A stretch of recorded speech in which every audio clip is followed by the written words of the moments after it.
My manager killed me. And at the time this happened, Savannah was a server at Bonefish Grill in Jacksonville, Florida. On this particular day, Savannah was working a closing shift, so she pulled into the parking lot at 5:31 p.m. for her shift. As she was walking to the parking lot, she did notice that one of her managers, Lee, was sitting in his car, and she proceeded to go over and get in the car with Lee. Well, before this incident happened, here's what a lot of people didn't know. You see, Lee was a manager at Bonefish Grill, and him and Savannah had been having an ongoing on and off relationship, which was kept secret because one of the company rules was no fraternization, which those of you who aren't familiar with that, most restaurants have this in place in order for salary managers not to date hourly team members to avoid favoritism, conflict at work, and that kind of thing. Meaning that if Lee was exposed of having a relationship with Savannah, he would lose his career. Unfortunately, Savannah getting in Lee's car was the last thing she was going to do. She never left that car alive again.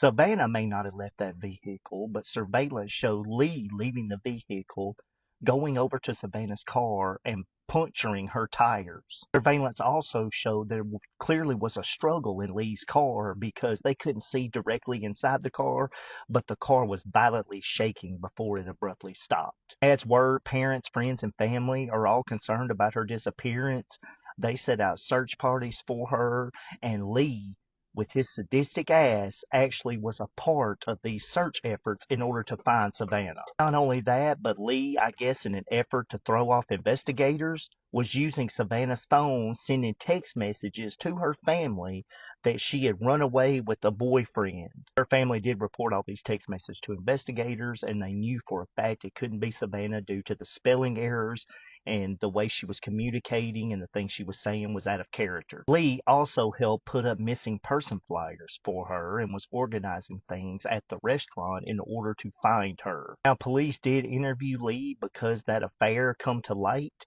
and he originally denied having any involvement in her disappearance or her whereabouts. But as the evidence just kept piling up and piling up, Lee finally confessed to the police that he did murder her in the parking lot. Not only that, but Lee did tell them that he would take them to where her body was, which he dumped it in a pond. He had been in the pond so long, the autopsy couldn't actually reveal the cause of death, but the only thing they did determine that it was very violent. Now, police didn't release exactly the reasoning behind why Lee actually took her out, but it was believed that she was going to expose this relationship either to corporate or possibly his wife. Lee tried to plead his case and say that it was self-defense and he accidentally her. Thank God the jury didn't buy because he was convicted.